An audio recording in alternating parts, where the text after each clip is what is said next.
नमस्कार, आप सभी का बहुत बहुत स्वागत है। आप देख रहे हैं सबसे बड़ा सवाल और मैं हूं आपके साथ परवीन शेख। समाजवादी पार्टी के सांसद रामजी लाल सुमन के राज्यसभा मेवाड़ के शासक राणा सांगा पर दिए बयान को लेकर घमासान थमने का नाम नहीं ले रहा है। करनी सेना ने राज्यसभा सांसद रामजी लाल सुमन के घर पर हमला कर दिया। बड़ी संख्या में करनी सेना के कार्यकर्ता जबरन पुलिस बैरिकेडिंग तोड़ते हुए रामजी लाल सुमन के आवास पर उन्होंने धावा बोला। करनी सेना के कार्यकर्ताओं ने जमकर तोड़फोड़ की। इस दौरान न सिर्फ कुर्सियां तोड़ी गई बल्कि आधा दर्जन से ज्यादा गाड़ियों को निशाना बनाया गया। इस दौरान पुलिस और करनी सेना के बीच झड़प भी हुई, जिसमें कई पुलिसकर्मी घायल हुए। बाद में पुलिस ने प्रदर्शनकारियों पर लाठीचार्ज किया और कुछ को हिरासत में लिया, जिसके बाद सांसद के घर पर सुरक्षा का पहरा और तगड़ा कर दिया है। आपको बता दें कि सपा सांसद रामजी लाल सुमन ने कहा था कि राणा सांगा एक गद्दार थे और इब्राहिम लोदी को हराने के लिए राणा सांगा ही बाबर को भारत लाए थे। ऐसे में सबसे बड़ा सवाल यह है कि इतिहास से गड़े मुर्दे उखाड़ने से किसे फायदा। इसी पर चर्चा के लिए स्टूडियो मौजूद है कैपिटल टीवी के editor in chief doctor Manish Kumar. Sir, आपका बहुत बहुत स्वागत है। धन्यवाद। राणा सांगा पर जो कंट्रोवर्सी छिड़ी है वो अब जातीय संघर्ष में तब्दील होती नजर आ रही है। देखिए, पहली चीज, let's call spade a spade. ये कहानी कहां से शुरू हुई? ये शुरू हुई संसद के अंदर जी। और एक अज्ञानी सांसद ने ऐसी बात कह दी जिसका इतिहास से कोई सरोकार नहीं है, उसका राजनीति से सरोकार है। और मुझे तो लगता है कि उसे अखिलेश यादव ने कहा ऐसी बात बोलो। मामला औरंगजेब का चल रहा है तो राणा सांगा कहां से आ गए? आप ये सुमन जी के बयान को जरा ध्यान से सुनिए। वो क्या कह रहे हैं? वो कह रहे हैं कि भाई मुसलमानों को बाबर की औलाद कहा जाता है। भाई, आपको क्यों पीड़ा हो रही है? आप हो बाबर की औलाद, तो मुसलमानों को कवर फायर देने के लिए भाई आजमी इन्हीं की पार्टी का है जी। उसने पहले छत्रपति शिवाजी महाराज, संभाजी महाराज को अपमानित किया। औरंगजेब औरंगजेब कर रहे हैं, सारे इतिहासकार आ गए, जिंदा पीर बता रहे हैं, पता नहीं क्या क्या बता रहे हैं। और जो पूरी तरीके से हकायक है, कोई इधर उधर की बात, मैं तो इतिहास के टॉपिक पे मैं इधर उधर किस इतिहासकार ने क्या लिखा मैं उस सब पे कभी मैं ध्यान ही नहीं देता। औरंगजेब के कोर्ट का वो तमाम डेली क्या हो रहा था, क्या फैसला हो रहे थे अंदर कोर्ट में, क्या चल रहा था, वो डॉक्यूमेंटेड है। और कोई भी आदमी उसको पढ़ लेगा, समझ लेगा, सुन लेगा, देख लेगा, वो कहेगा कि भाई अत्याचारी था। खत्म कहानी। आपके हीरो कौन है? छत्रपति शिवाजी महाराज, राणा प्रताप, राणा सांगा, या ये सेंट्रल एशिया से आए हुए ये अत्याचारी? आपका तो पूरा दिमागी जो है, मेरे थॉट प्रोसेस ही डिसओरिएंटेड है। सब कुछ ही डिसओरिएंटेड है। तो आपको लगा कि भाई मुसलमान जो है वो खुश कैसे होगा, तो बाबर को हिंदुस्तान का बता दो और राणा सांगा को गद्दार बता दो। तो यहां भी आपने मूर्खता कर दी। भाई, किस इतिहास में लिखा हुआ है कि राणा सांगा ने इब्राहिम लोदी को हराने के लिए बाबर को बुलाया? इब्राहिम लोदी को हराना चाह रहा था, इसलिए बाबर को लेकर के आया। तो बैटल ऑफ पानीपत में क्या राणा सांगा बाबर के साथ लड़ा? भाई, इब्राहिम लोदी को हराना था तो बाबर के साथ आता ना जी। राणा सांगा के पास ज्यादा बड़ा लाव लश्कर था, 80,000 सैनिक थे उसके पास। और बाबरनामा का जिक्र किया जा रहा है जिसमें खुद अपना महिमा मंडन बाबर ने ही किया। अरे बाबर तो वैसे ही आना था। बाबरनामा में तो खुद बता रहा है कि वो खुद यहां पे आना चाहता था। यहां पे तो भाई क्या साथ में लड़ रहे थे क्या? पानीपत में नहीं जी। और जब बाबर दिल्ली में आ गया तो कौन लड़ा उससे? ये अकल नहीं है अखिलेश यादव को, ये अकल नहीं है सुमन जी को। बैटल ऑफ खानवा का नाम सुना है? पानीपत के 3 साल बाद हुआ, 1527 में। कौन लड़ा? राणा सांगा। इन लोगों को न इतिहास का पता है, ना दिक्कत क्या है, ये दिमाग में इनके ये गुलामी, मेंटल स्लेवरी और वोट की घटिया गंदी राजनीति। राणा सांगा जैसे वीर पुरुष यदा कदा दुनिया के किसी भी सभ्यता में पैदा होते हैं। 100 से ज्यादा जख्म लेकर के, हाथ कटा हुआ, एक हाथ से तलवार लेकर के लड़ने वाला राणा सांगा है। उसको तुम गद्दार कह रहे हो? गद्दार थे उसके आसपास यही समाजवादी पार्टी टाइप के लोग, हर समय पैदा होते हैं गद्दार।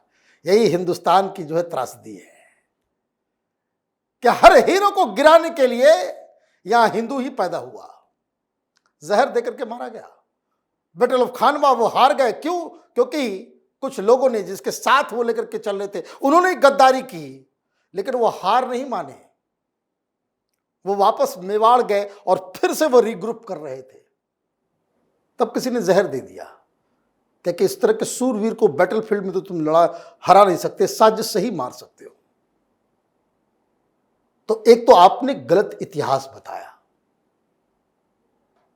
गलत इतिहास बताया और वो अनपनिश्ड गया। This man should have been thrown out of the house immediately. जी, अगर आपने उन्हें इमीडिएटली, भाई जो उल्टा पुल्टा काम करते तो बाहर कर देता ना भाई। आजकल तो ये परंपरा हो गई है ना कि ज्यादा कोई बकवास कर रहा है बाहर करो। तो आपने उसे बाहर कर दिया होता, 1 महीने के लिए सस्पेंड कर दिया होता, तो ये भारतीय जनता पार्टी सरकार और स्पीकर से ये गलती हुई कि आप अपने हीरोज के, अपने इतिहास पुरुष के, अपने वीरों के सम्मान में आप खड़े नहीं हुए। तो बेसिक मिस्टेक, एक तो पहला मिस्टेक जो है वो इस सांसद का है, और दूसरा मिस्टेक इस सरकार और स्पीकर महोदय का है। जब ये बात वो कह रहा था, हमारा भी खून खौल गया, ये क्या बकवास कर रहा है, और हम इस तरह की चीजों को अलाउ कर दें। आपने अलाउ किया, कोई कार्रवाई नहीं हुई, कोई कुछ नहीं हुआ। यहां बताइए, अखिलेश यादव तो खुद लालजी सुमन का बचाव कर रहे मैं ये कह रहा हूं भाई, यहां किसी लीडर को कोई जोक मार देता है तो पुलिस पहुंच जाती है उसको बुलडोजर चलाने के लिए। महाराष्ट्र में हुआ है, अबू आजमी को भी सस्पेंड। हर जगह हुआ है, कोई एक पार्टी में नहीं, हर जगह हुआ है। और आपके इतने बड़े वीर के लिए कोई आदमी इस तरह की बातें कर रहा है, उसके ऊपर कोई कार्रवाई नहीं होगी। तो जब कार्रवाई नहीं होती, जब सरकार कुछ नहीं करती, जब समाज को अपमानित किया जाता है और सरकार उसके लिए खड़ी नहीं होती, पुलिस खड़ी नहीं होती, जुडिशरी खड़ी नहीं होती, तो फिर क्या करेगा आदमी? जो करनी सेना के लोगों का गुस्सा है वो आम हिंदुस्तानी का गुस्सा है। हां, गुस्सा है तो उसका तरीका है। तो आप चले गए तो खैर, आपने कानून तोड़ा, पुलिस कार्रवाई कर रही है, अरेस्ट भी किया गया, लोगों को यह भी किया गया। तो इसका जवाब हिंसा तो नहीं है, वो किसी भी तरह से सपोर्ट नहीं किया जा सकता। लेकिन हां, यह बात नजरअंदाज नहीं किया जा सकता, वंस यू फेल, उस आदमी को वहीं पे आपने पनिश कर दिया होता, बाहर निकाल दिया होता, सस्पेंड कर दिया होता, ये सब बवाल नहीं होता। बिल्कुल, ये सब बवाल नहीं होता। ये बवाल इसलिए हुआ क्योंकि nobody stood up to restore the dignity of Rana सांगा। भाई क्यों नहीं हुआ? भाई वो देखना पड़ेगा ना, वो सांसद कहाँ का है, किस जाति का है, क्या इसका इंपैक्ट हो सकता है। और उसको तो आगे बढ़ाया ही गया अखिलेश यादव के द्वारा, इसलिए अखिलेश यादव जो है उसको डिफेंड करते हुए नजर आए, शुरुआती दौर में डिफेंड करते हुए नजर आए ना। इनको अंदाजा नहीं था कि लोग ऐसे नाराज हो जाएंगे। पार्टी के अंदर भी लोग नाराज। भैया आप मुस्लिम वोटों के लिए कहां तक जाओगे, कहां तक जाओगे? और ये मैं आपको बता रहा हूं कि हिंदुस्तान का मुस्लिम वोटर किसी पार्टी का नहीं है। ये कंफ्यूजन में कोई ना रहे कि हमारी पार्टी का है, हमारी पार्टी का नहीं। बीजेपी को जो हराएगा उसके साथ है। कल मायावती, भाई मायावती को भी दिया ना भाई मुसलमानों ने वोट, तब तो चीफ मिनिस्टर बनी थी अपने बदौलत। कांग्रेस पार्टी को भी तो मिलता है ना वोट। मुस्लिम वोट मिला, 2009 में 21 सीट लेकर के आई, समाजवादी पार्टी से ज्यादा सीटें आई ना। क्यों आई? मुसलमानों ने वोट किया।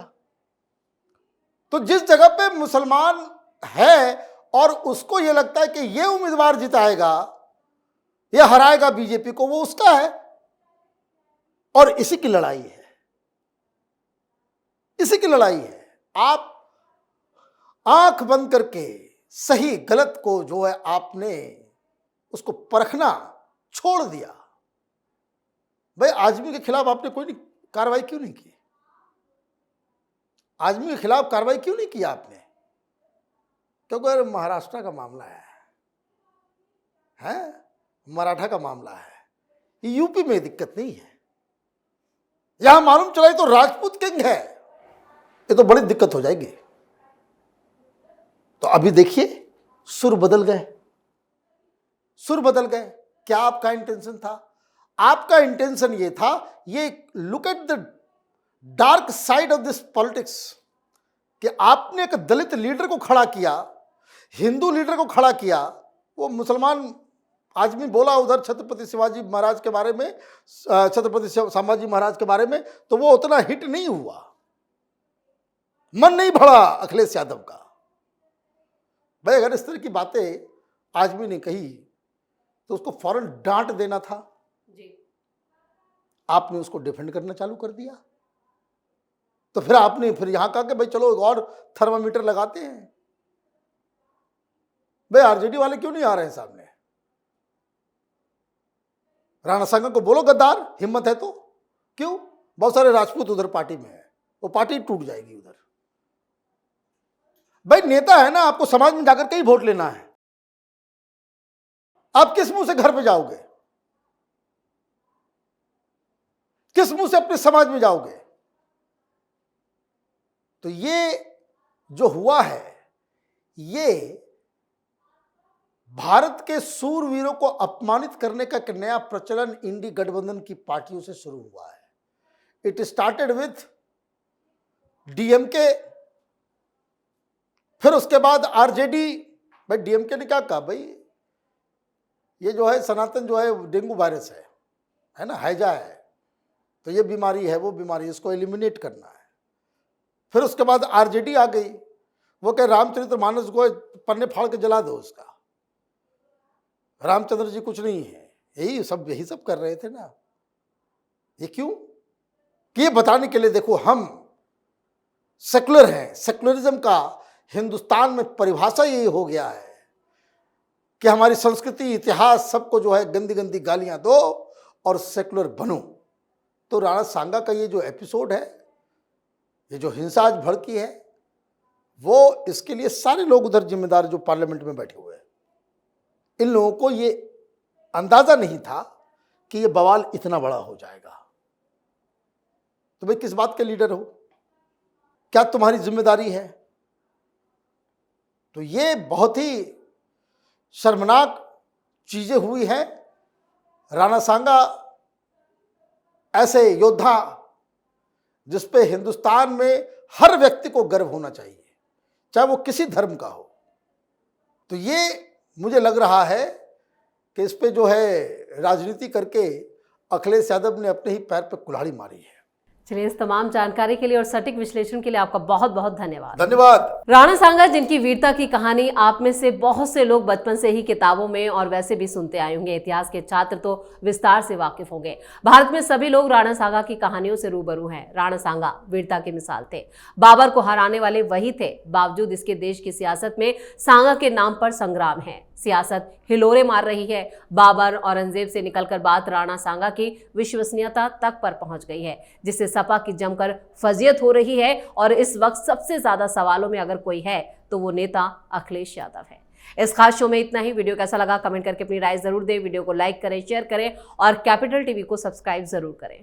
धन्यवाद।